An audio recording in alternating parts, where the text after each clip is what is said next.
This is the Graceful Atheist Podcast. Welcome to the Graceful Atheist Podcast. My name is David, and I am trying to be the Graceful Atheist.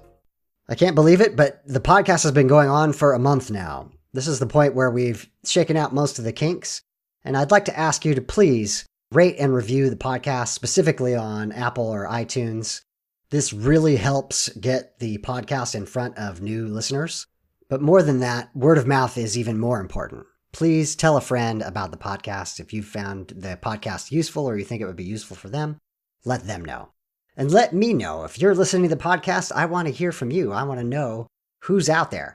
Hit me up on Twitter at Graceful Atheist.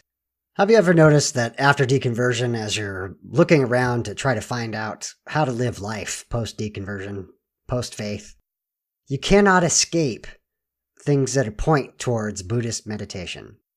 Two of my favorite books have entire chapters on this: Grace Without God and Doubt, A History. It seems that everywhere you look, someone is talking about meditation. I have to admit, I'm a skeptic. I'm naturally skeptical because although Buddhism has secular aspects to it, it also has been used religiously. I'm also skeptical because of the New Age style thought of woo-woo from the 80s and the 90s. And finally, because we Westerners can sometimes give the benefit of the doubt for philosophies or religious ideas just because they are foreign or exotic. Having said all that, I also recognize that meditation can be a perfect replacement for those people who found prayer as a deeply meaningful practice. There also appears to be some scientific evidence that meditation is good, healthy for you. It just so happens a friend and colleague of mine, Andrew McLeod, practices Buddhist meditation, specifically insight meditation. Now, Andrew is not Buddhist. He is not religious. I asked Andrew to come on the show and talk about the naturalistic or secular aspects of meditation. And Andrew graciously agreed. He describes a new acceptance of himself, one's ability to accept one's anxieties and fears and emotions. He describes a new connection with other people and jump-starting loving kindness for even those people who we do not care for. We have a meta moment in which he is talking about being fully present, and I acknowledge that I was distracted by the nature of the podcast and the interview. Andrew handles my skepticism graciously and provides compelling arguments for the value of meditation. But most of all, Andrew lives up to the ideals of this podcast. He meets me in an honesty contest. He's vulnerable, he's insightful, and he's inspiring. And with that, I give you Andrew McLeod on Insight Meditation.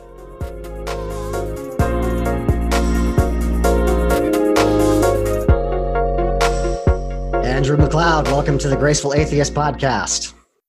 Thank you very much, David. So you have the dubious honor of being the first guest on the podcast who I actually know in real life. We have actually been in the same room together. We are friends. We are colleagues. But I'm glad that you're on the show today. Appreciate you coming on. Thanks. I'm happy to be here so far. So far, we'll see if we can change that. So I've asked you to come on the show to talk about the practice of meditation, and we'll get into the specific version or the type of meditation that you practice. But why that's important to the people that might be listening to the podcast is my audience tends to be people who have come from some theistic belief system, and they have been in the process of either deconstructing that or completely rejecting and walking away from it. And in many ways, after that process, a person is looking around for things to replace the things that they found meaningful before. And one of the things that I noticed when I first deconverted was everybody seemed to be pointing towards meditation, right? You can't shake a stick without bumping into somebody talking about it. So I thought I would have somebody who actually knows what they're talking about on the show. We want to know a little bit about you yourself. Can you tell me about, your upbringing? Did you have a religious background at all? What was it like growing up? Sure. So my parents weren't religious, or at least not openly. I think my mother was technically Catholic, but there was no religion from them. It was much more of a common sense kind of upbringing. Sure. New Zealand, I grew up in New Zealand, and I think it generally has quite a secular reputation, but it is really a Protestant country. Okay. It has a Protestant kind of work ethic, and I went to a normal school, a normal primary school. So primary school is that first school you go to from 5 to I guess 10 or 11. Sure. Yeah. In the US, we say elementary, but yeah, same thing. Of course, it's that. Yeah. And every Wednesday we had Bible class. And that class was during school hours. I really enjoyed it. I remember reading a lot of picture Bibles during this time. Okay. And it was a lot of sort of those uplifting stories based on Bible stories, and a lot of singing.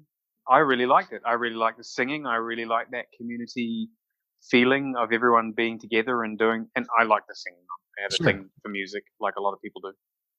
Well, and that's a really good point, right? That's something that people deeply miss when they walk away from their religious background. So yeah, yes, Definitely. Exactly.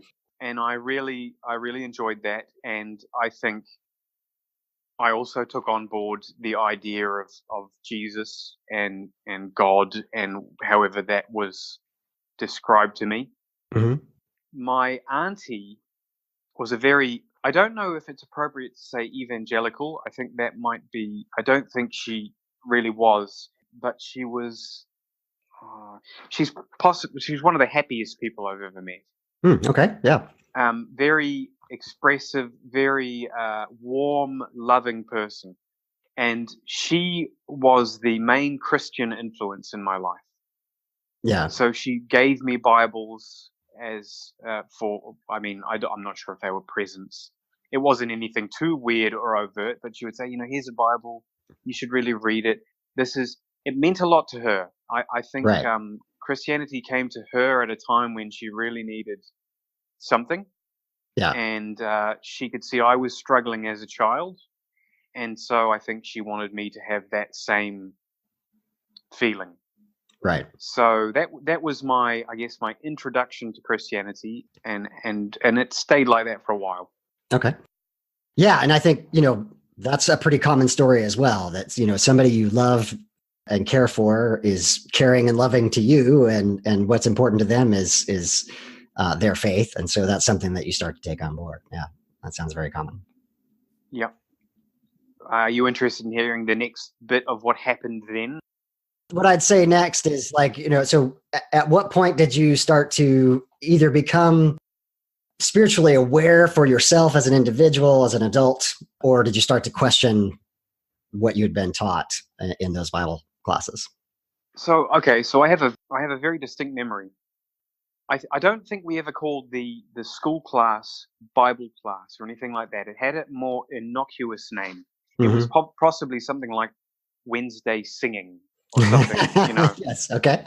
And then my auntie, the one I mentioned, she took me to a real, actual Sunday school class.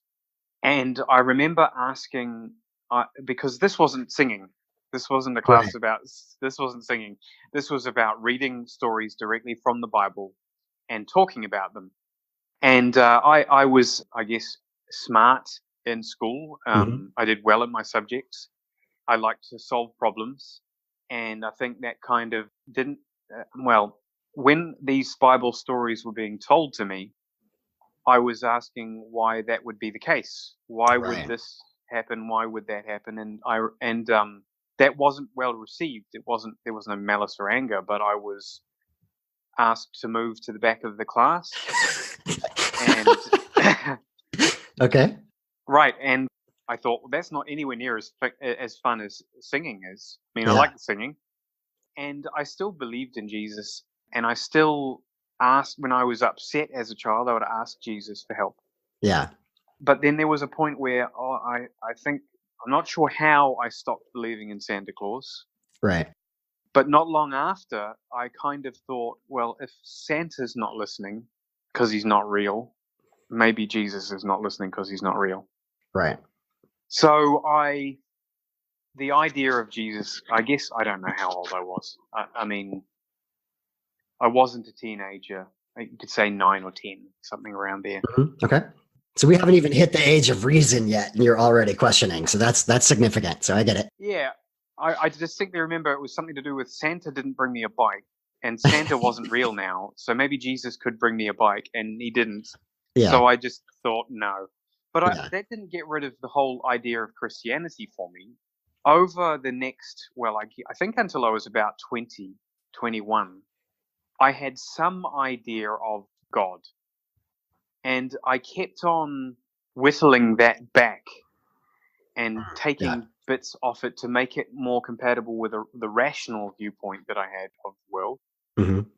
and experiences I was having, until a particular day when I distinctly remember thinking, oh, okay, there isn't a God like I've been imagining, like I've been trying to keep this idea of what I learned was a God Right. in my view, and it doesn't fit there anymore. And it was quite a strange day.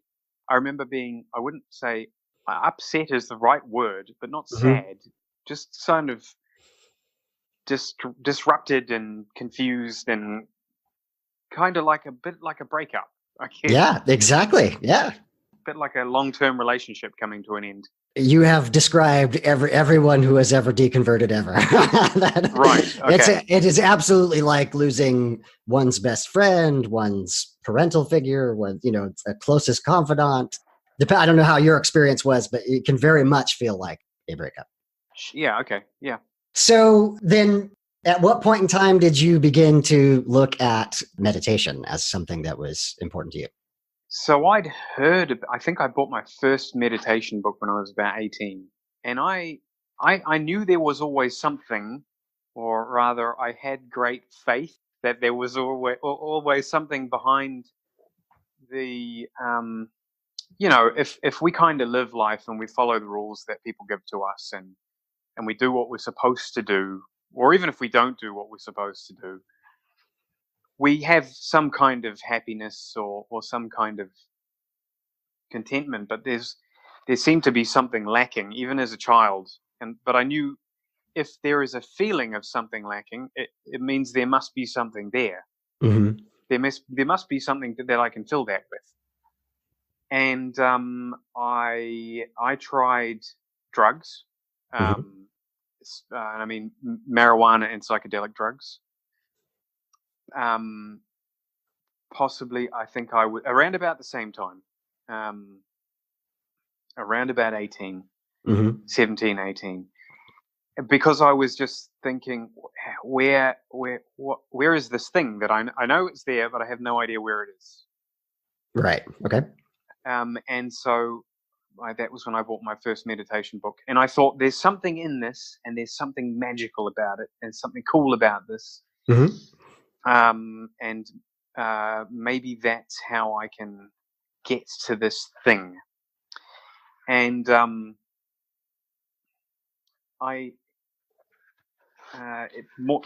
psychedelic drug experiences were more relevant to me. Mm-hmm. They were more powerful, and they were much easier. It was much easier to take Right. something and have a powerful experience. Can you describe briefly, like, what one of those experiences might have been like? Well, I mean, obviously, there's a range of experiences, but perhaps a profound psychedelic experience might feel like all of your, or a significant amount of your psychological blockages are falling away. Like Mm-hmm. you're becoming clean inside, and like somehow you're connecting with life more directly. Okay. But with psychedelic experiences, there's also all of these distortions. Okay. And they can be severe, or they might be mild. So these were more initially formative experiences for me. But I would be doing them, and I was thinking, quite often I would be thinking, maybe I should meditate more. I would have a particularly strong experience, and I wanted to know, okay, I've taken this thing. It's made me feel this way. Now, how do I stay that way when I haven't taken this thing? Because it's not possible to continuously I don't want all these strange distortions that they also provide. Right. The walls are breathing. I can't live that way. Yeah. So how do I hold on to the good bits without having to take this stuff? And meditation really seemed intuitively, and I have no other thing to go on. I just felt like it was the right direction. Right. Yeah. And again, I want to make sure that you understand. I'm not trying to attack or criticize this at all. I'm curious about your experience, how this worked for you. Right. Sure. Yeah. Yeah. It could also be helpful if you attacked it, and it could help because it could always help to challenge any beliefs that I'm holding that perhaps aren't necessarily right. We'll get to the skepticism part in a bit. Okay. So, I wanted to start with just, how is it meaningful for you? And then we'll get maybe into if you could describe the specific variation of meditation that you practice. Right. So that was the beginning. That was Mhm. kind of how I got into meditation. And I started reading a lot of Indian metaphysics as a result of that. So kind of like, it's called Advaita Vedanta.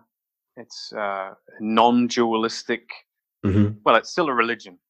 Okay. And so I was thinking, well, okay, I didn't find what I wanted to find in Christianity, but maybe I can find it if I look in this one. Mm-hmm. And I was, for a period of time, interested in, all this kind of new age stuff.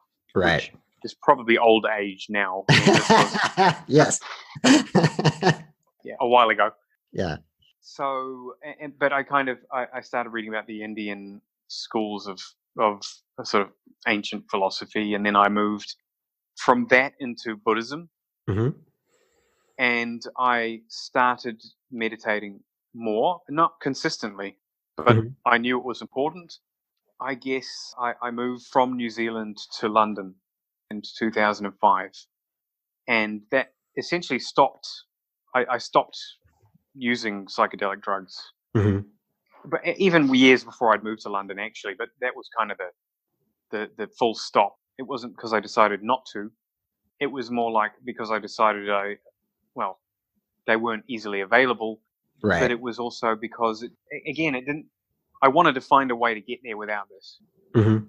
So living in London, there was, periods of time where I would try and do Zen meditation in my bedroom by Mm-hmm. myself and not really know if I was doing it right or why I'm doing it. I didn't really know why I was doing it either. Right. Okay. And at some point I started feeling like, I could do with some LSD. Yeah. I could do with some magic mushrooms. And I thought, well, why is that? Okay, it's because I want to achieve that state. All right, well, maybe it's time to get a bit more serious about getting to this place. Right. So I started meditating, and I found a meditation retreat to go on. Mm-hmm. And it was a 10-day silent retreat. Wow. That's a big deal for the first time through. Yeah. Yeah. Well, why not? Yeah. Yeah. And I can go into that in a bit more detail, but essentially I went on one retreat. It had a profound effect on me, and I went on, that was in England. I went on another retreat in Thailand. That was a 7-day silent retreat. Mm-hmm. I did a solo retreat, a 3-day solo retreat. It was silent, but there was no one to talk to. Right. And in October last year, I did a 9-day silent retreat in England. And so that last retreat really helped me to refine my understanding of why meditation is important Mm-hmm. to me, and why I do it and how it's helpful to me. Okay. So I think the big question that leaps to mind as you're describing this is, and maybe the length of a podcast isn't long enough to describe it, but you've referenced several times trying to get to a particular state or get to this thing. Yeah, right. And what does that mean to you? Is that connection? Is that awareness? Is it? And again, let me say that my ignorance of Buddhism and meditation is deep and profound. So, Sure. So you're not being too simple to describe anything here. So, Okay, so I think what I thought it was before this last retreat and what I think it is now are different. Okay. But I also think that it's something. I think it's probably something common to everyone. Mm-hmm. So I think one key thing is that when I started the whole meditation psychedelic drug search thing, I didn't have a good relationship with my family, Mm-hmm. and I didn't have a good relationship with myself. I didn't. I definitely didn't love myself, Okay. and I don't. I don't think I even really liked myself, and I think that is a very important point. Okay. So I think one of the things that I got out of the Bible class or the singing class was the connection. Yeah. I think that's ultimately what I was looking for. Right. From when I began the meditation, I was looking not just for connection to not a connection to God, although that symbolizes something, but a connection with other people and more importantly, a connection with myself. Mm-hmm. Because what I think, the way I look at it now is, I mentioned that some of those psychedelic experiences felt like I felt clean. Right. Okay. I felt like blockages were falling away. And the way that I see that now is that we all have defense mechanisms Right. that we build up through relationships, intimate and otherwise, over our lifetimes. And we're all like, you can't just put up one of these defense mechanisms and have it only apply to, say, one person. Mm-hmm. It has to apply to everyone. And in fact, it even applies to yourself and your connection with yourself. Right. So, I mean, this is contentious, but I believe that. So, when you're feeling disconnected from yourself, well, when I was feeling disconnected from myself, in the beginning, I was looking for something magical or mystical or something that was in the drugs or something that was in the meditation or the ideas behind meditation, these sort of Right. auxiliary ideas. Right. And some of them are very interesting. But I think ultimately I was trying to reconnect with myself, my feeling of love for myself, Mm-hmm. with my family, with humankind, with Yeah. people. Yeah. I think that's what I understand now. See, I think what's fascinating, you've just really described the thing that I have been, trying to verbalize or write about or talk about. And that is that as we leave a religious tradition, we have not ceased to be human beings. We are not Vulcans, right? So a purely rational way of looking at life is not terribly satisfying. And so we still need connection with each other. We need to feel a sense of belonging. We need to have a sense of purpose. We need to have a sense of meaning. And how we discover those things might be different for each one of us. But I think Definitely. you've described it beautifully, like that without those things, life feels a little meaningless, feels a little empty. And that's because it's a human need. It's the human experience. Right. Something that's been running through my head recently. I think that relationships can make you happy. I don't think things can make you happy. Mm. I think you can be very successful in life and in a job. You can make a lot of money. I mean, this is like a Disney movies almost, right? Mm-hmm. We're kind of like, this is a Hollywood movie. We know this moral. You Mm-hmm. can have all the cars and the money you want, Right. but if you don't have the connection to people, then you don't really have what you need to make you happy. And like you say, I we're agree. humans. We're kind of slightly complicated talking monkeys. We need Yes. our group of monkeys around us. Yeah. Absolutely. And one of the things that I enjoy about doing this podcast is I get to have these conversations. So my argument is that right now, you and I having this conversation is the connection, is the belonging, is the profound meaning that we're trying to describe, right? Right. I agree with that. Yeah. It's important to point out that you made the point that people can find this connection in different ways. Mm-hmm. person going into meditation may find a different style of meditation suits them better for whatever reason.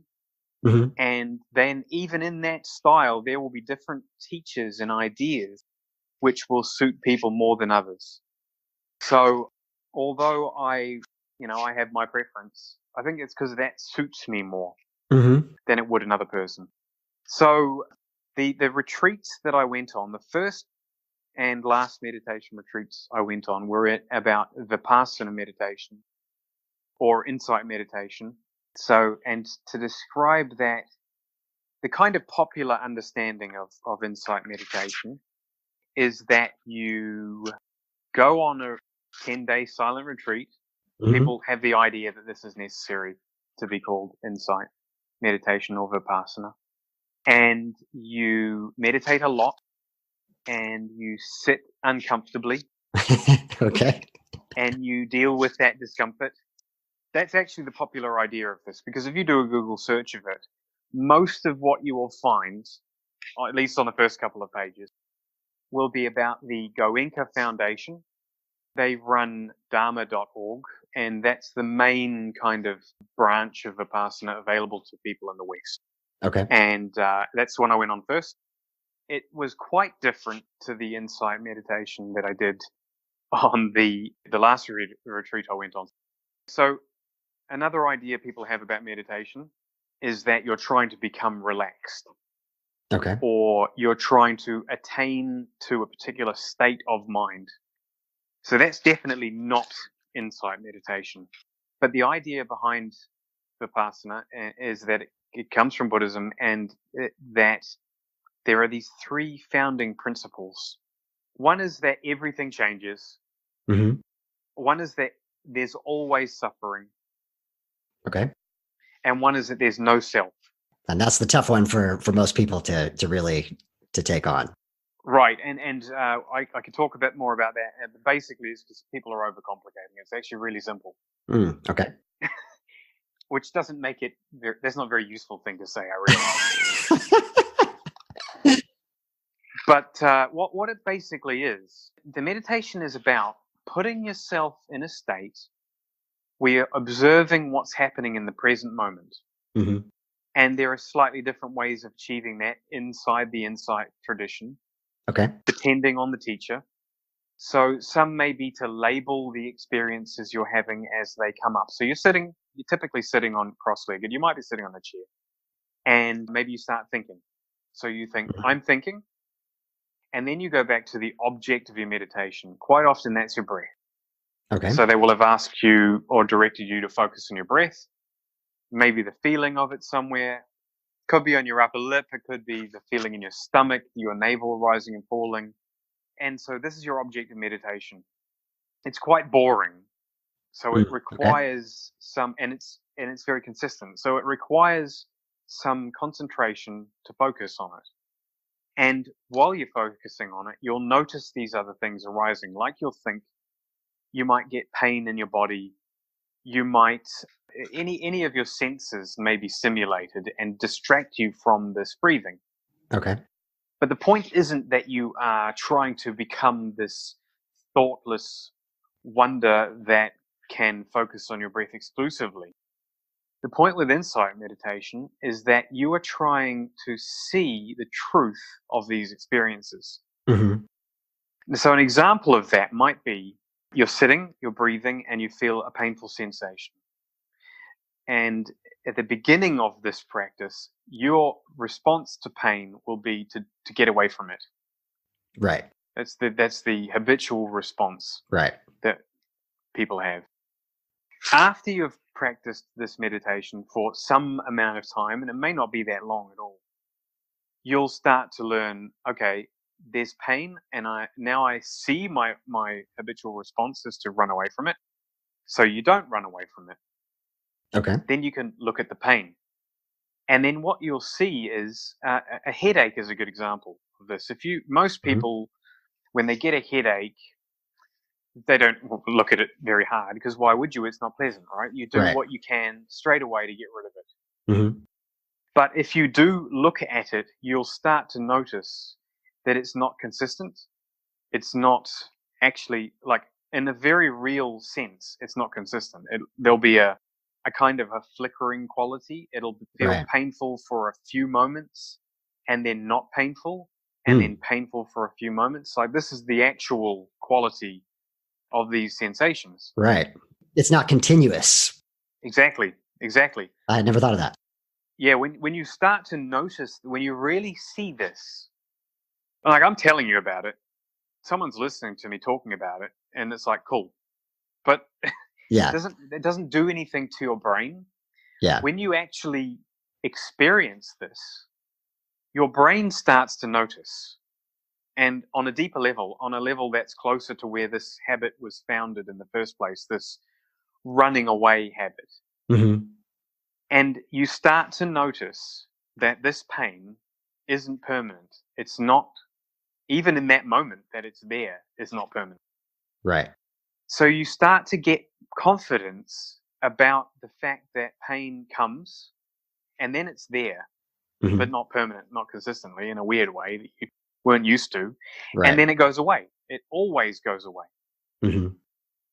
And as you repeat this experience, as you show your brain this, your brain starts to get more comfortable with unpleasant experiences. And so you're able to be present with unpleasant experiences for longer. Okay. Now, it's important to point out that it's not just unpleasant experiences, it's also positive experiences that can be a problem. In that, if you have a positive experience, you can cling to that and try and make it last for longer than it should. Right. So, it works in very much the same way as the painful experience. If you really look at this pleasurable experience, whatever it is, it's not consistent in the moment, and it will come and it will go. Yeah, I have a real world example of that. Is Okay. being on vacation. You're on vacation and you start counting down the days to when you have to go back to work. Right. Not quite enjoying the moment, then you're worrying about something that is possibly days in the future. Right. Right. And the Buddhist idea is that this is a very old habit in each person. This was something that was formed when you were a baby, or probably older than that. Yeah. So, and we can see, like, what's an animal that doesn't have this response, this basic Hmm. response?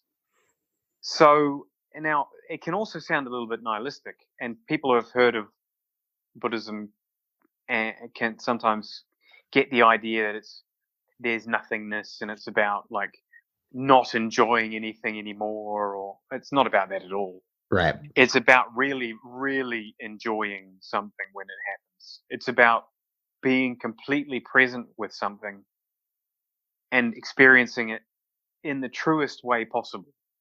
Okay. So if you can be present, I mean, another real world example is if you're talking to your spouse or your children.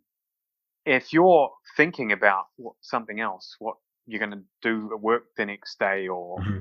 or anything, if you're not really in the present moment with them, you're not really interacting with them completely. Right. But if you can be completely 100% present with a person, you get something more out of that interaction. Right. Definitely. You get more of a depth of experience. And a more simple example could be eating a piece of chocolate. Hmm.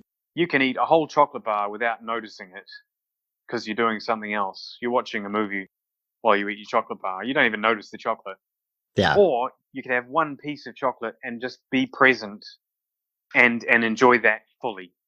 And it's not super easy to do that because we Yeah. have our whole lives of practicing running away from things and holding on to things. We've got like a whole lifetime of that. So Yeah. it's not easy, but it is simple, I think. I love the chocolate bar example because I have a particular, I think they're from Costco in the US. It's the sea salt caramel chocolate things. And I always try to have just one. Right. They're little, like they're bite sized, right? I always try to have just one because that first bite is amazing. Yeah. There's the caramel and the chocolate and the salt that's all just exploding. It's this incredible sensation. But as soon as I have even the second bite of this tiny bite-sized thing, it's not quite as intense, right? So like if I sat there and ate 5 of them, I would not enjoy the second one nearly as much. And so I purposefully make myself only eat one at a time. Right. I want to eat 17, but I just try to eat just one. So I think that's a great analogy. That's really quite interesting. That's the one way to look at what I think is the fundamental principle of insight. You're trying to get to the truth of your experience as a human being, and you can do it with the sensations in your body. You can do it with the thoughts in your head. You can do it with the feeling, your emotions. You can do it with your sensory input. You can do it anytime, and it's always accessible. And it's not about. It's an important point, and it's an interesting point that it's not about attaining any state, because another important. There are kinds of meditation where you're aiming to create a certain state of mind. Okay. And also in the Buddhist tradition, they have these forms of meditation. Right. And the ultimate goal of them is the same as what they refer to as enlightenment or liberation, which is freedom from these primary kind of clinging to things and running away from things, and freedom from the belief that there is permanence. If you show your mind this experience often enough, you can be a bit more relaxed about things coming and going. Things still hurt. Things are still painful. You'll still have suffering in your life, but it will be the truth of the suffering, rather than adding to it, rather than amplifying it with your own thoughts and your own background and your baggage and all of this kind of stuff. But the important and interesting point is that it's not about attaining another state, because it's very much about being exactly in the moment that you're in. And any attempt to gain a state means imagining another time or place, or remembering another time or place. Interesting. Okay. Right, which means not being exactly where you are. And again, it sounds simple, but it's difficult. It's really hard to do. Yeah. And even just what you've just described is not intuitively obvious. You really have to kind of think through that to realize if I'm trying to get to something, then I'm thinking some future state, that kind of thing. It's very tricky, and as you practice this, you realize, everyone has an idea of what meditation is. Right. Even if it's just an association with some hippies somewhere, like everyone has some idea. And I had to break down all my own ideas about what it was, because even in those individual moments when I'm trying to watch my breath, I might be thinking, I'm not doing it right. Well, then I'm not in the present moment. Like it's very you can play mind games with yourself for a long time. Right. But then you're supposed to come back to your meditation object. We were both at a conference recently, and you were kind of leading me through as a complete neophyte 2 or 3 times this meditation practice for about 10 minutes each, to reiterate my ignorance. It was really the first time I'd ever seriously, sat down for any length of time to meditate. I had prayed, obviously, in my previous religious experience. What I found interesting is the number of thoughts that go by. I guess maybe part of the point is recognizing that these thoughts come up and not knowing. I still don't know really what the ultimate purpose is in this practice of meditation. So these thoughts come up. Look, I hear a bird, or I'm cold, or what have you. Right? So, yeah. How what? Do I immediately then does one go back to listening to one's breath, or focusing on one's breath? What is one supposed to do? So I'm wondering whether to answer the question about the ultimate point first. Okay. Yeah. I mean, that's where we're going, right? That's what I'm trying to get to. Yeah. We're trying to get there. Right. From the perspective of your thoughts in your mind. So when you first sit down, a complete neophyte, anyone, and there are also a lot of people who have tried meditation and they say, terrible at meditation. Right. Yeah. Oh, I think I'd put myself in that category. Right. Okay. Yes. So when you start with that first moment, you have a sphere. Let's imagine a sphere, and in that sphere is what you think meditation is. Hmm. So well, let's say for me, I thought it was feeling free and open. Yeah. Okay, let's just say that's just one thing. Okay. Or for you, it might be not having any thoughts in your head. That's a common one, obviously. Hmm. Hmm. And for another person, that one thing in that sphere might be, I don't know, a feeling of bliss. Okay. So then someone says to you, okay, focus on your breath. And you're like, all right, okay, here's my breath. And now I have this sphere, and I want everything in the world to be what that sphere is. I want everything. I want to invert that sphere. Okay. I want to have that experience. That's what I'm trying to achieve. That's why I'm sitting down doing this thing, because I'm trying to get to that. Interesting. Okay. And then you kind of go, well, all these thoughts are really distracting me from my bliss, from my peace and harmony with the world, from my feeling good. So that's one of the first challenges, is these thoughts, because it's like, this isn't really compatible with what my idea of meditation is. Hmm. So you have to learn in some way, and this is a very personal thing. It depends, each person's going to do it in a different way, but you have to become comfortable with all of those thoughts.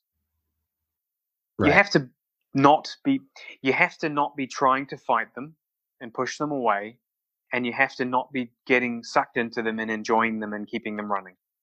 Does that Right. make sense? Like, then I can tie the idea of the thoughts back into Mhm. that idea about grasping onto something or pushing something away. Right. It's easy. It sounds easy to say. Oh, it's very easy to I say. could nod my head and say, yeah, oh, I get it. It's very I easy really to don't. say, right? Well, you don't understand the principle, or you don't know how to do it. Well, yeah. I mean, in the experiential sense of Oh, actually. sure. Yeah. Yeah. Yes. Okay. Well, I think everyone's had the situation in their life where they've been like angry about something, and then they've just suddenly realized, I shouldn't really be angry about this, Yeah. and you just let the thing go, right? Yeah. But you know that and I think most people will have the experience of having a thought in their heads that they don't want. Oh, yeah. Yeah. Yeah. And if you try and push this thought out of your head, you make it stronger. Yeah. And I'd even say they can be completely neutral thought, right? Not even, no strong emotion attached, just some random thing that, you're thinking about, what am I going to have for lunch tomorrow, or, whatever. But and then you find yourself just obsessing about something. Right. So it's that kind of, it's like, in a way, you're training your mind at a different level beyond it's beyond the thought level. It's not the level where we have conversations with ourselves in our heads.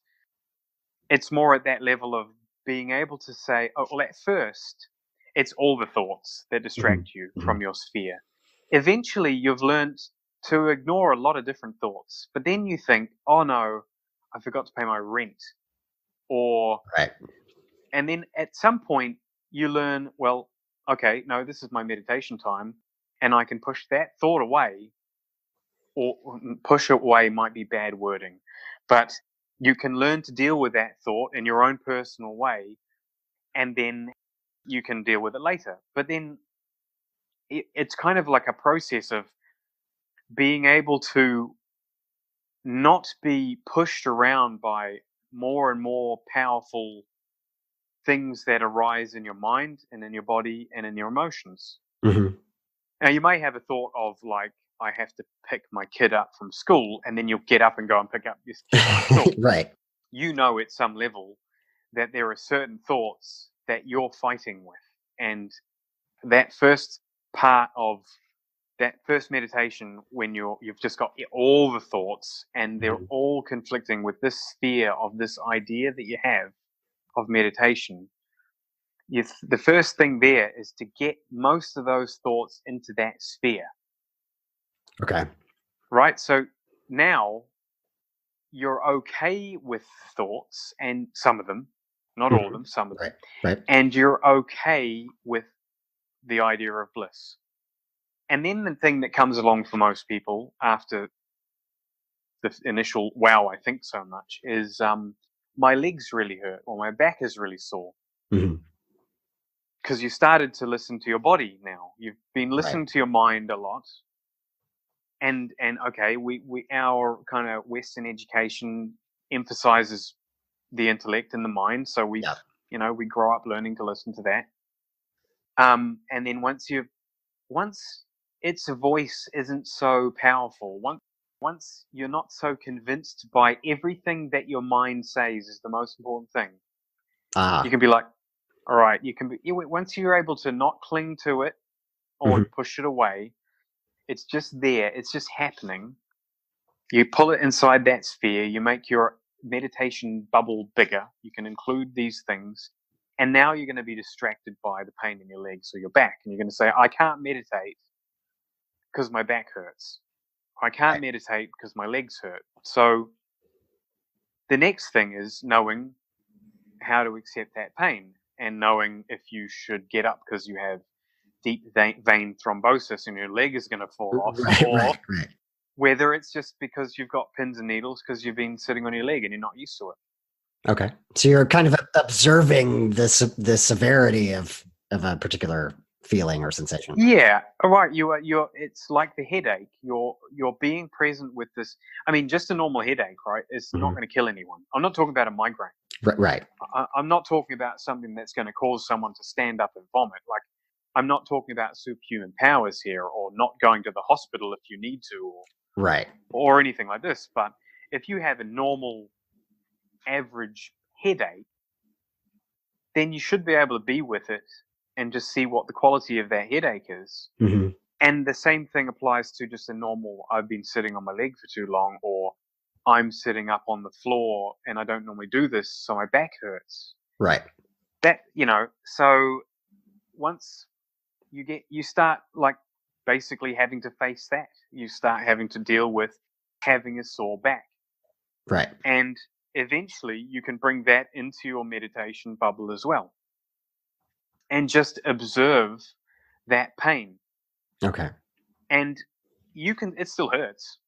It's not like, you're not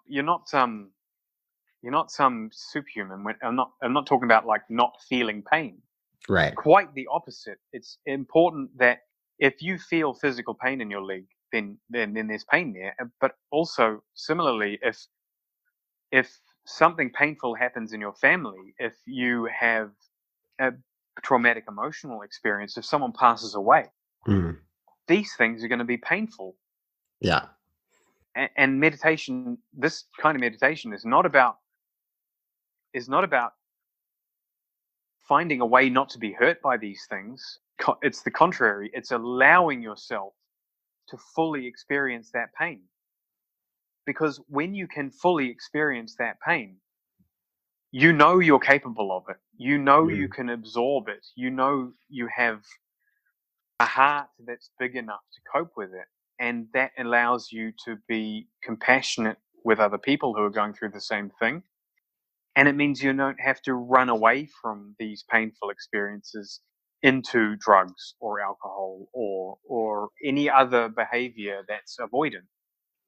Okay. So the ultimate goal, in my opinion, of course, of this kind of meditation is to enlarge this sphere that I was talking about before, to contain everything. Everything in your life becomes part of this, and you're always meditating. It doesn't mean you're always sitting there. Right. It doesn't mean you're always uncomfortable. It means you're always able to be with what's happening in your experience. And I don't think that sounds mystical, does it? To be present with your experience. It sounds like good advice. And so if you can, the more pain, like if you think, if I can't sit with my rambling thoughts for 5 minutes, how much chance you have of sitting with really painful thoughts for 5 minutes or 10 minutes. And the more you practice this meditation, the more weird things will come up, things you hadn't dealt with in your past, and because you'd gone and you'd drunk or you'd done drugs or whatever your coping mechanism might be. And these things can sometimes come up for you to deal with them again. Right. And the way in this meditation to deal with them is to watch them, and they come up and you experience their quality, and you say, like, does this, if it's a physical sensation, does it have like a twitching feeling? Is it cold? Like, is it hot? Does it vibrate? And is it consistent?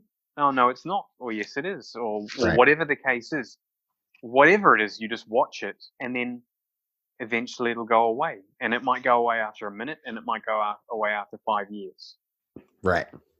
But as you observe more and more different experiences, you gain confidence on a deeper level that you are equipped as a human being to deal with all of your human experiences. Yeah, so I think that's a good segue as well. I think one of the most profound experiences that I've had after deconversion is just recognizing that humanity has been wrestling with our own humanity and the human experience for a very, very long time. And because of my particular faith tradition, which had a tendency to ignore anything outside of that faith tradition, for example, Buddhism, it seemed to have ignored a huge amount of wisdom that humanity has collected over aeons, right? And so what I discovered is just the profound ignorance of already hard-won wisdom that humanity has already collected. And I feel like Buddhism, and here I just do want to qualify the non-religious or the non-dualistic versions of Buddhism, right? Right. Have something practical and profound that could be useful. Having said that, I do have reservations, and I think I'd like to get to those. But first, I'd like to mention how similar they are to some modern day concepts. And I'd like to throw those out to you and see what your reaction is. So the first of which is there are several branches of psychology currently that focus on something that's extremely similar to what you've described. So there are the rational emotive behavior therapy and cognitive therapy. These are, in the scheme of things, brand spanking new.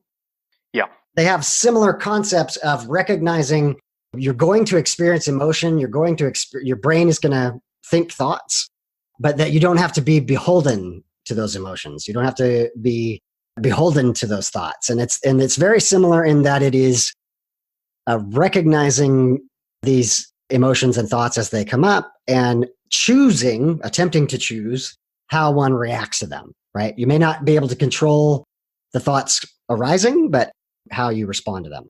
To me, that sounds extremely similar. And I'm going to eventually have a podcast. I'm going to have a psychologist friend of mine come on and talk about it from that perspective. But I'm curious if you find recognition with that, or is that completely off and different? No, I think it's very similar. I think I might be wrong, but I think cognitive behavior therapy was based on some Buddhist principles. Oh, don't doubt that at all. Yeah. The other one you mentioned, rational emotive. Yes. I don't know anything about. They're very, very similar, but it's basically recognizing the emotions and rationally observing them. And right. Yeah. Okay, so it's very similar. So my experience with cognitive behavior therapy, I had a CBT therapist. Okay. And it was what you're saying, and what I understood, the therapist would say, well, here's the thoughts you're having. Mm-hmm. And now you know that the thoughts don't belong to you. Mm-hmm. So you're able to change them. And then there's the techniques and methods for changing those thoughts, and they give you a piece of paper to write things down on. And the idea that my thoughts don't belong to me, it wasn't a new one for me. I'd learned about that a few years previously as an idea, Hmm. but it didn't quite make sense. Something didn't make sense to me, almost at a functional level, because although I Okay. understood and I believed that that I had these thoughts and that they were flexible and dynamic and they didn't belong to me, Hmm. somehow I couldn't unstick from them. I Okay. still had ownership of these thoughts, or they were still something I couldn't. They seemed very much a part of me. And so you're trying to get more distance from them with meditation, or like, Well, I think it's a bit of meditation and maybe a bit of therapy and a bit of my own experience. But Mhm. the experience that I had at this last retreat was profound in the sense that it aligned my view of a particular kind of shame I had about myself as a person. Mm.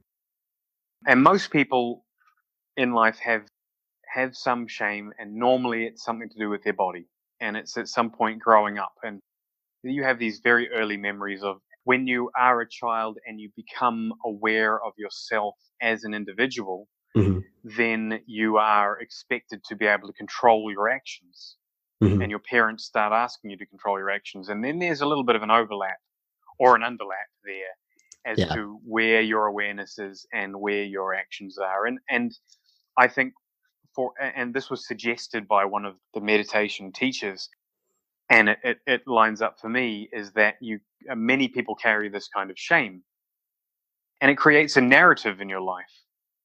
And if you have this narrative that you believe, and you have these other thoughts that are identified in a cognitive behavior therapy or something, Mhm. if these thoughts have a foundation in this inflexible narrative, then it can be very difficult for them to be dislodged Okay. without you also acknowledging that this foundational narrative is not also 100% true. But to be able to look at this narrative and perceive it means having the ability to be present with it and not run away from uncomfortable feelings when it arises. Right. So that was for me, that's how it all worked. Okay. The meditation allowed me to be present with myself, to see this shame that I had, to connect all the dots, to see the story I had, to let go of the story, and then consequently or subsequently to be able to recognize that all of these other attached thoughts were also free to be let go of. Hmm. Okay. And that leads back to a little bit to the idea of no self in Buddhism. Okay, so you've given me the window. So let's let's talk about that for just a minute. I think this has to be probably the most misunderstood, and I'm sure I don't have a handle on it either. So what does that mean to you? So I had a Buddhist monk in Thailand, and he was from London. Okay. Very, very English, amusingly so. And he said to us, and I'd been trying to understand this. What does that mean? No self. Mhm. What does that Mhm. mean? I'd been trying to have the experience of no self. And he said in one of these sessions we had, he said, no self is just when you're not aware that you're yourself. Okay. So it's really not possible to have the experience of no self, Okay. because that implies someone there to experience it. Right.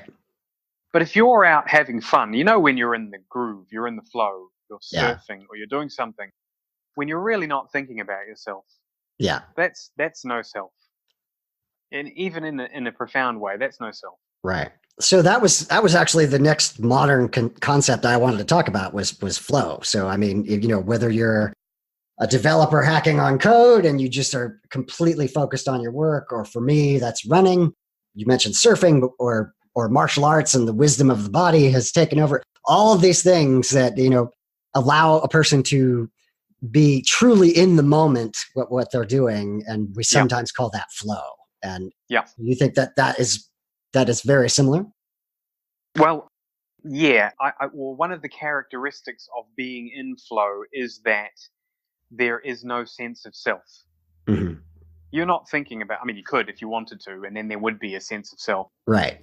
And then you might, I'm just assuming this because I haven't tried it myself, but I think that you might, that's when you start not doing so well. When you start observing yourself doing a thing, you start judging yourself and second guessing yourself. I'm just assuming this. Yeah. Yeah. So, um, it, it I, it's important to note that there is another aspect to know self, which is about the ideas that make up who we are. So that narrative I mentioned before. Mm-hmm. And typically in flow, you don't have the narrative. So you're not defining your experience through that prism. Mm-hmm. You're just doing what's happening. You're going with what's happening, or Right. however you want to say it. Yeah. But a lot of times people bring their narrative to a situation and then they act through, they experience reality through that narrative. And then they see, that's, everyone knows the feeling of walking down the street and it's like, why is everyone walking into me today? Yeah. Well, that's your narrative, and you're somehow either perceiving it, or some of those people you're walking into, and some of those people see your angry face and they want to walk into you, and some of it's imagined, and that's Yes. that's an example of where you're not in flow. Mm-hmm. Where yourself is your idea of who you are in that moment is defining your reality. And I don't mean in any kind of weird, The Secret kind of way. I mean quite literally in obeying the laws of physics. Okay, so can we do a little devil's advocate skepticism? Love to. Okay. So, a topic I haven't delved into terribly deeply yet is that, I have my family had a deep problem with chemicals, both drugs and alcohol.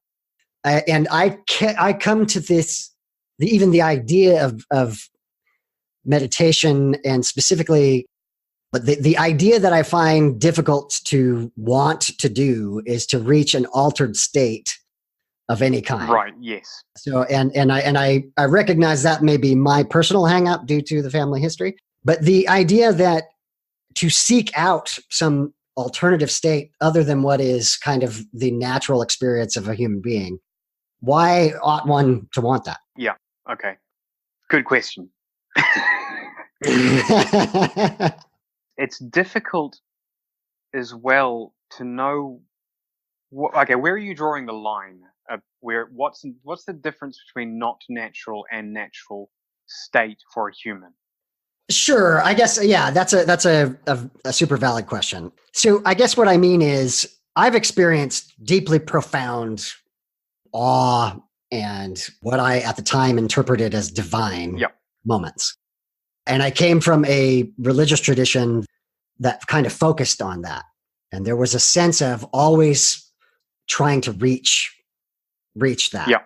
In many ways, this goes against exactly what you've been talking about being in the moment. Yeah. Right. But I recognize that as being very similar to the addicts in my life who were also trying to reach a particular state. Yeah. And so, again, my ignorance, but my conception of meditation before I have started to have conversations with you was really about reaching some mental state that takes practice, right? Yeah. That I have to work to get there. And so when I say natural, I not only mean non-mystical, I also mean that the vast majority of humanity is in most of the time is not this meditative state, right? Yeah. So why should we seek that meditative state? Right. So there are definitely types of meditation that are practiced with the intent of attaining specific types of state of mind. Mm-hmm. And not just sort of new age hippie meditate, like old Buddhist Hindu meditation. Mm-hmm. Maybe Hindu isn't the right word, but that is a thing. And Mm-hmm. in these traditions, that's also talked about quite a lot, because it's very possible for a person to get to a certain state of mind and get stuck there because it just feels so good. Like, Mm-hmm. it doesn't happen so much with insight because of the emphasis on discomfort, but it can. Right. It can happen. And okay, your experience of profound bliss, or Mm-hmm. sorry, not bliss, or that seen from the perspective of insight meditation, there's nothing wrong with that experience. Mm-hmm. There would be nothing necessarily wrong with me having a state called piti, P-I-T-I, PT. Okay. There's nothing wrong with, and what that state is like a sensation of, a physical sensation of energy rushing around your body. And that Mm-hmm. does actually just spontaneously happen often during meditation. And that's, there's different theories as to why, but it's a very visceral feeling. I mean, it's not imagined. It's definitely something's going on in your body. And there are some ideas that it's about relaxation and release of tension and whatever it is, different neurochemicals, whatever it is. There are specific teachings on this because the next state after that is one of joy, where people can get attached and think that they've attained this final state of liberation. So let's get back to that Ah, final state okay. of liberation in a second, because it's still a state. We're still talking about a state, and that still matches Yeah. up with what you're talking about. So people can get attached to this sensation of joy, definitely. I mean, you're Mm-hmm. sitting there, it's just bliss. It's like it's better than a psychedelic drug. Mm-hmm. But you're also very clearly advised to watch out for this kind of thing. Okay. And it really depends on the person and what they're after. And it's a really difficult one. It's a really difficult subject because there are some people who will never be involved in anything like meditation or any kind of spirituality, and they'll find these kinds of pleasant experiences in some place somehow, and they'll live a perfectly happy, sustainable life and possibly have a happy family and pass on, and we won't know anything about them. Sure. And so, likewise, it's very possible for people to get into meditation and spend 40, 50, 60 years in attached to these particular states because they get to it. They go home Right. every night. They do that. They're high. They don't have to smoke any pot or drink any beer because they're there with some sitting. Yeah. And I wouldn't say I necessarily got attached to that state, so to speak, but I was attached to something better. I could easily get to that state, or I would frequently get to Mm-hmm. that state, and then I think, well, what's the next amazing thing that's going to happen? Ah, okay. And so I kept trying. I kept trying different techniques until I found Mm-hmm. the right technique, and I went to this meditation retreat. But it's a bit like before going to these retreats, if you'd asked me why I'm going, I could have given you an answer, but it wouldn't really have fully explained why I went. It's more like I have a whole lot of unconscious reasonings for doing these things, which Mm-hmm. we could unravel eventually, probably. And the meditation is a bit similar too. It's like on some level, well, no, I do have a theory about this. Would you like to hear it? Yes, I want to be cognizant of our time. I'm okay. If you have time, then we're Yeah, sure. fine. I'm fine. My theory goes a little bit like this. As humans, we have the ability to form psychological defense mechanisms to protect us from psychological pain. Oh, that's not much of a theory. Yes, I think that, yes, I think that is profoundly Okay. true. Yes. So that's a normal, natural process. Now, I think a reason that a lot of us are looking for something else, for this thing that we kind of know is that we think we know, or maybe we could have faith that it's there, if you want to use the word faith, is because we have another natural process which is to experience life without these defense mechanisms. Okay. And I think that human beings represent some kind of balance between those two states. Obviously, a lot more stuff, but sure, you can look. Basically, every person is either running off trying to find this thing. They're a seeker on the path, or whatever particular path it might be, or they're just kind of happy with the state of the way things are. But even these people who are just kind of happy, well, occasionally they'll get this feeling of wanting to go towards this thing. And a lot of people don't have these psychological defense mechanisms, which are also damaging. Some people being healthy means that they've got defense mechanisms that perhaps don't cause them problems as well.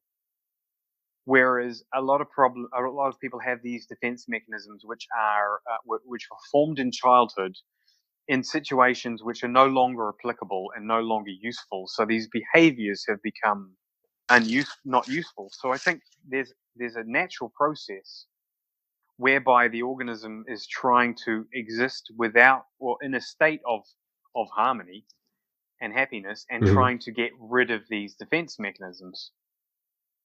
So I think I was always kind of heading in this direction. Okay.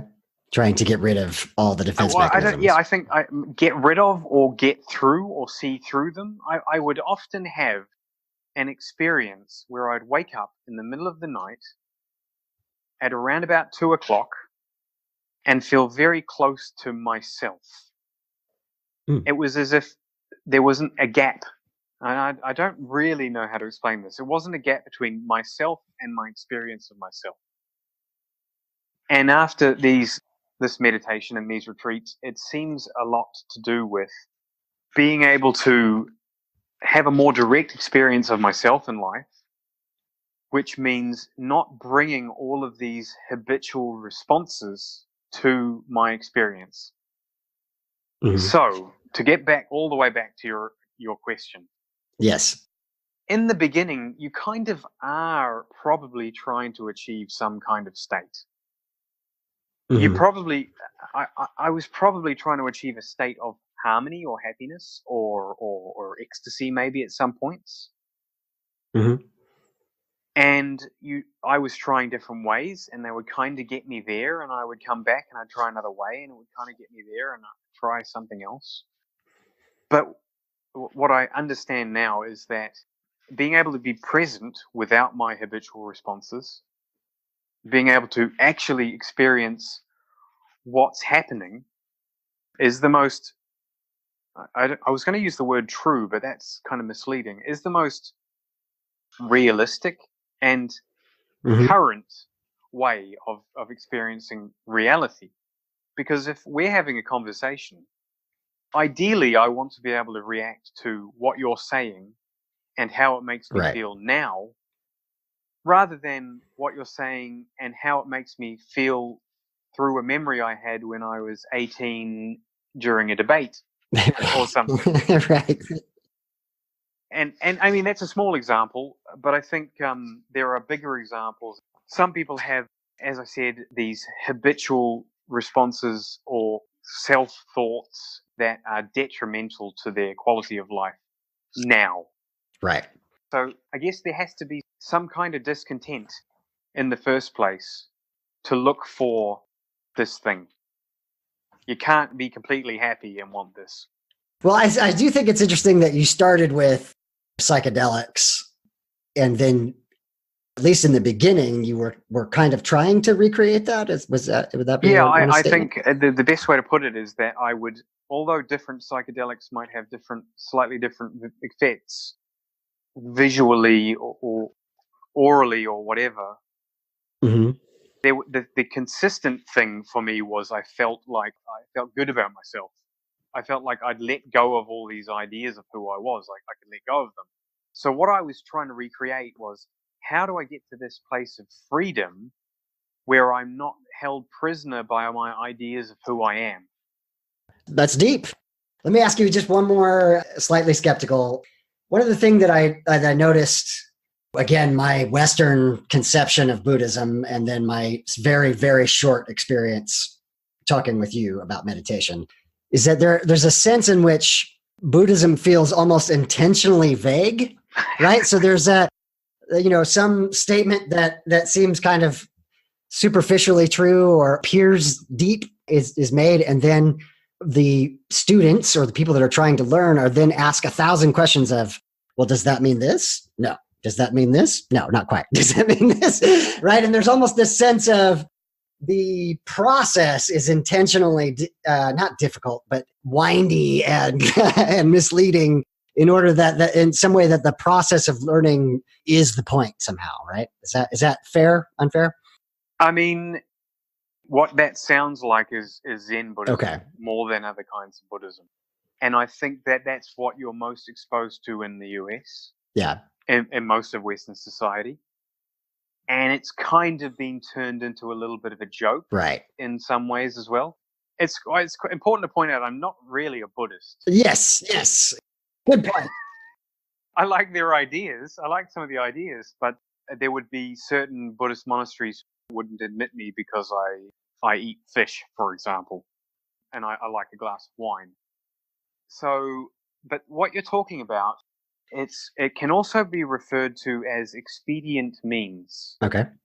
So, upaya is a Pali word which can be interpreted in different ways, but essentially means not all teachings mean the same thing to all people at the particular place that they're in at the time. It's like you tell someone a joke and they laugh, they think it's funny, and then 5 years later they go, oh, that's a different reason for why it's funny.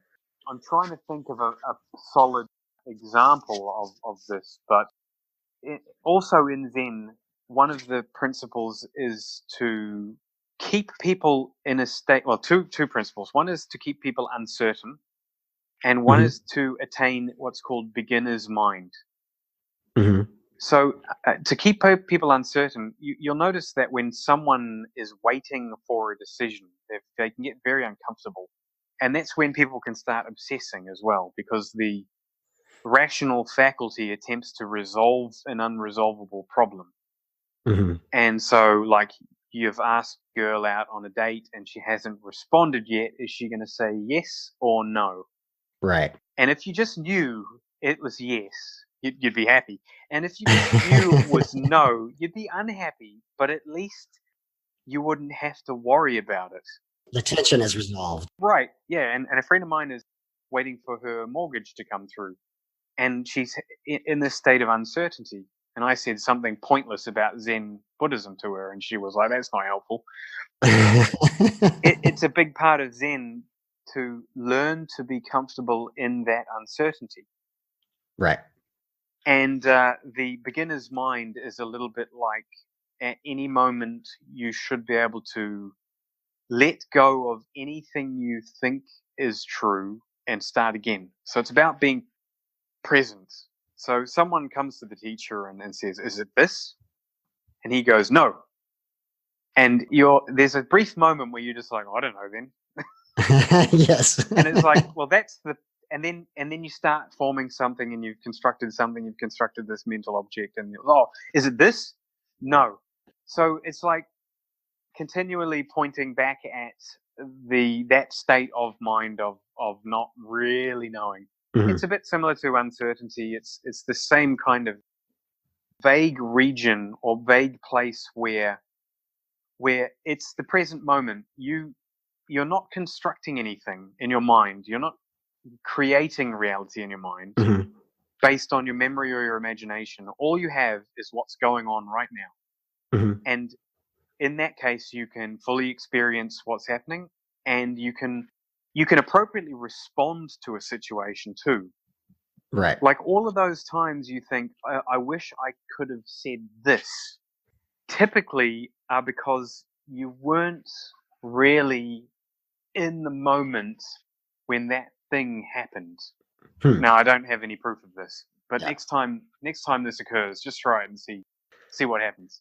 Well, that's the experience of trying to conduct a podcast interview every time. I go in with a plan and it never comes out that way. Right. There's a kind of Buddhist meditation which you could try. No, actually, this may not even be Buddhist. Yeah. But we practiced this at the last retreat, and so you're going to be talking. Mm-hmm. You're going to be saying something, and you can watch your brain try and think up the next thing you're going to say. So what you do is you don't let it. Okay. And then you'll notice a physical sensation, and that's probably in your chest or stomach, and it's probably fear. Yeah. Yes. And then the fear will stimulate your brain even harder to come up with a solution because you're running away from the fear. Yeah. And your attempt at coping with the fear is to come up with an idea of what you're going to say. Okay. So you can practice that, and it's really interesting to watch that happen. Yes. Yeah. No, I can already recognize that having happened multiple times. So the last little subject that I want to talk about before we wrap up is, again, the people that are listening will tend to have come from a theistic background where prayer was a significant part of their lives. And I feel like on one level, meditation can be a replacement for that, a natural, a non-dualistic replacement for that. And what I found interesting, one of the last books from a Christian author that I read before I deconverted was a book by a guy named Philip Yancey, who was kind of my hero author, right? I love this guy. And he wrote a book on prayer, and it's like 400 pages, right? And it's 400 pages of watching my hero twist himself into a knot trying to say, prayer really doesn't do anything but help you. Right. It doesn't actually affect the world. It doesn't really change God's mind. All it does is it's probably good for you, right? And that was kind of, there were 1,000 things that led to the end, but that was definitely one of them where I recognized that, hey, this thing that is supposed to be kind of foundational to my religious traditions, my faith, doesn't actually work. Even the people who I admire the most don't think this thing works.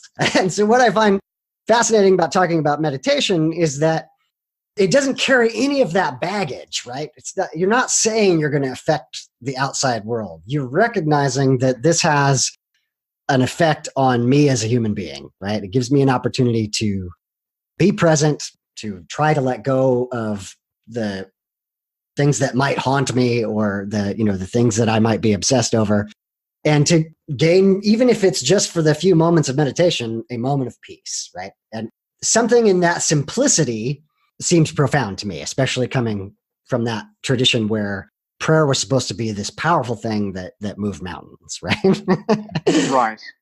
Well, I'm going to flip everything on its head then. Okay. So, yes, what you're saying about meditation and what we've been talking about is true, is Okay. correct. However, there's another kind of meditation that's often done on insight meditation retreats called metta. Mm-hmm. And metta is loosely translated to loving kindness meditation. Okay. Now, this is because people sometimes with insight meditation, people can lose touch with a sense of compassion. And it's quite important to have this sense of compassion because it's internal and external. Mm-hmm. And when we're talking about these defense mechanisms, it's important to treat yourself with kindness and compassion, just as it would happen in a therapy session. Mm-hmm. So we have this kind of meditation called metta, and the gist of it is that you start with yourself and you send yourself wish to be peaceful, to be happy, to not suffer, to live a prosperous life. It can be this kind of general stuff. Like there's no hard and fast rule as to what it is. You start with yourself. Then you move to someone else that you love, or that's easy to have these feelings for. Well, sometimes you may start with this person if you find it difficult to feel this for yourself, and a lot of people do. So after that person, you're supposed to go to someone neutral, And it's really hard to find a neutral person. Yeah. Because even the greengrocer that you went to yesterday, you might have thought, just give me the lettuce faster. Yes. So you have to find someone you have no feelings about, and then after the neutral person, you can probably guess where this is going. Yeah. You go to someone difficult, and Yes. after someone difficult, you can expand. Some teachers will say to expand out to all beings or the world or whatever, different variations. And at the last retreat I was on, someone asked, do you actually believe that when you're sending these thoughts or feelings of compassion out, Mm-hmm. and you are told to visualize this in some cases, do you believe that it goes to other people? And the response was, well, I'm not sure that's important, but you can decide for yourself. Okay. Going back to my intentionally vague. My particular interpretation of that is, I'm always trying to be logical and rational about these kinds of things. Mm-hmm. And we are all connected. I mean, in a real way. Mm-hmm. If you go and walk down the street, then the people that are walking down the street by you will have some impact on your life. It might be very small, but they might have some impact on your life. And if you do go to a greengrocer or whatever you call them there, Yeah. you will have an interaction with that person, and it will have an effect on you, and perhaps it will be very neutral. Right. And perhaps it will be negative, and perhaps it will be very positive. But if you are, let's say, and this is the way I like to look at it for these kinds of discussions. Let's say you are interacting with 20 people a day, and if you can, during this practice, you're practicing feeling compassion for people who you feel different things about. Right. If you choose to use someone you hate in this, there will be moments when you hate someone that you love. Mm-hmm. It might be a very, very small, fast moment, but there will be moments when you feel angry at someone you love, when you will feel these negative feelings. So in a sense, this practice is allowing you to learn how to have love and compassion even when you feel these negative feelings towards someone. Right. And if you can take this into your everyday life, Right. and if someone pisses you off in public, and you can still somehow remember this practice that you had, Right. then you are, in that moment, doing something good around you. That prayer Mm-hmm. or that loving kindness meditation was some kind of training for you to benefit the world later. So I totally agree, but you kind of made my point, right? In that it is that I have changed. If I can learn to be more compassionate and loving to people, even people whom I might not like or care for, then my actions out in the world might affect a change to the world, right? But it's Sure. that I changed first rather than some mystical power reaching out. Oh, I see what you're saying, right? Like love at a distance. Right, exactly. Sure. Yeah. Yeah, okay. I think we're saying the same thing. We are saying the same thing. Yeah. Oh, also, when you get down to the bottom of it, if you take no self down to the bottom of that, then, well, you're starting with yourself, but it's a process that's occurring in an organism which is part of a larger group of organisms, and it just happens to believe that it's an individual doing this to itself first. But you could also look at it that way. Right. Yes, and I do. What I mean is, I think my perspective is, I do agree with you that we are connected, and I don't mean that in any mystical or dualistic sense, but I mean it in the sense that we each affect one another's lives. We can have a negative or a positive impact on one another. Our lives are enriched as we connect with one another. beyond the surface level, beyond the neutral that we've been describing, that's the thing. That's the meaning in life, is the relationships that we have, people that we connect with. That's kind of the message that I try to hammer home. Right. And I agree with you 100%. And I think that I would have had I did have great trouble listening to that message when I was younger, Yeah. because I was so shut off to compassion and to those feelings of love to myself, Right. that I couldn't understand the importance of that in relationship to other humans, Right. to myself, to the planet. That's a really important point. If you were to press me and ask, where did that come from? My sense that that's true, because I've always felt that way. I talk about in my story is that I was a religious humanist.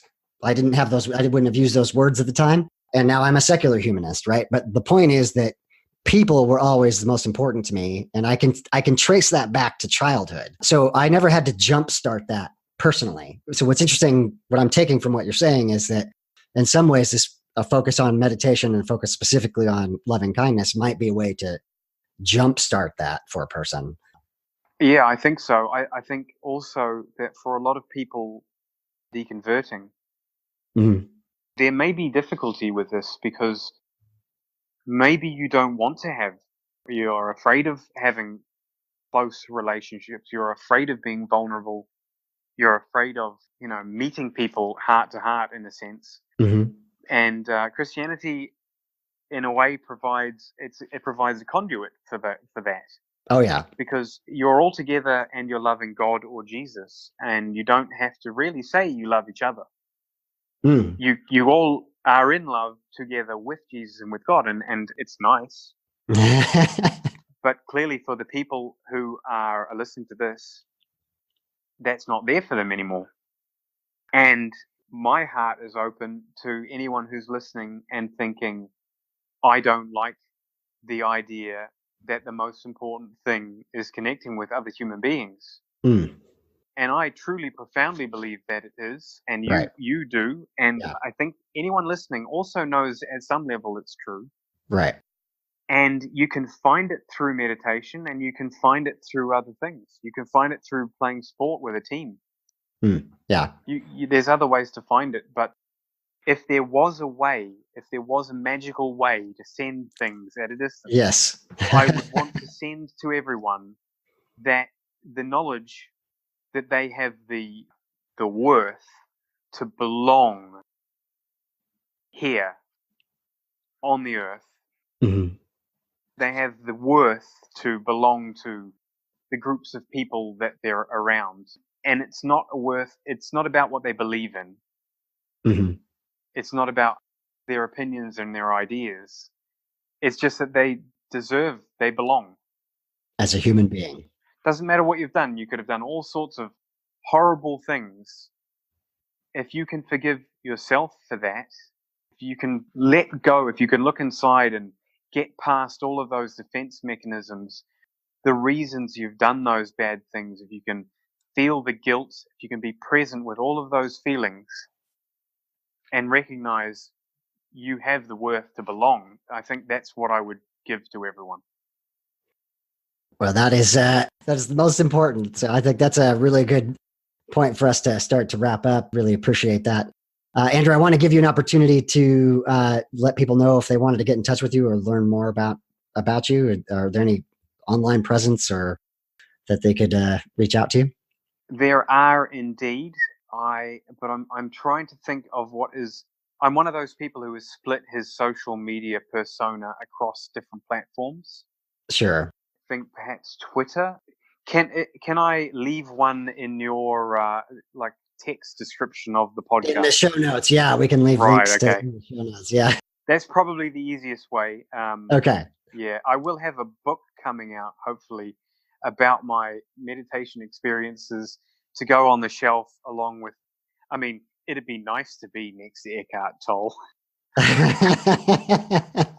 but it'll probably be an Amazon publish it yourself book. But I've got it written. Yeah, if once I've finished with that, I'll come back to you and get you to help me market it. Absolutely. We'll have you back on. Fantastic. Andrew, thank you so much for being on the podcast. All right. Thanks for having me. Really appreciate it.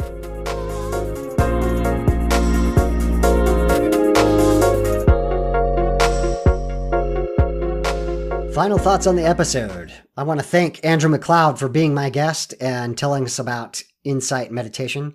Thank you to Andrew for handling my skepticism and answering some of my questions. I do recognize that meditation appears to be a good replacement for those people who found prayer as a deeply meaningful and useful tool. I think Andrew made a compelling argument for slowing down, for being in the moment, for not allowing emotions or thought processes that would subvert our goals in life.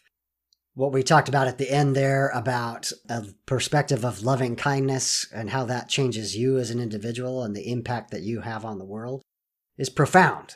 And that is what I've been talking about as far as secular grace. As we care and love for the people in our lives, that changes the world for the better. There's a comical moment in there where we get very close to saying, "I love you, man," and don't say it. I'll say it here. Andrew, I love you, man. You're a good friend. I appreciate you coming on the podcast. Thank you so much. I want to hear from you. Do you find meditation useful? Hit me up on social media. I'm at Graceful Atheist on Twitter and Graceful Atheist on Instagram and graceful.atheist on Facebook. Reach out and let me know. Time for some footnotes. The song is a track called Waves by Makaih Beats. Please check out her music. Links will be in the show notes. If you'd like to help support the podcast, here are the ways you can go about that. First, help promote it.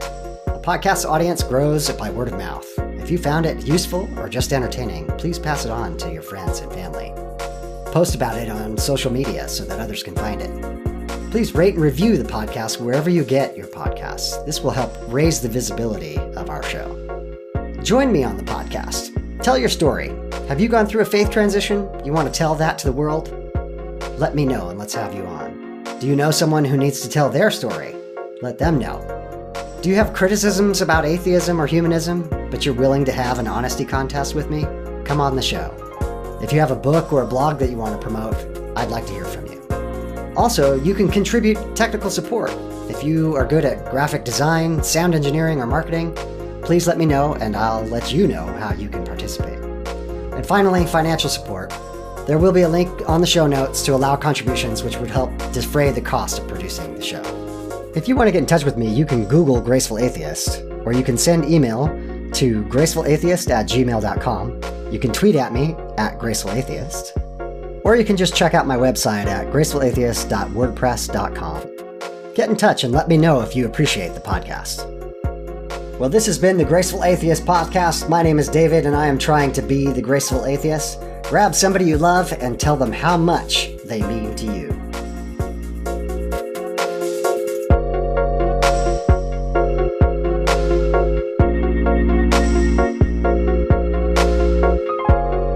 This has been the Graceful Atheist Podcast.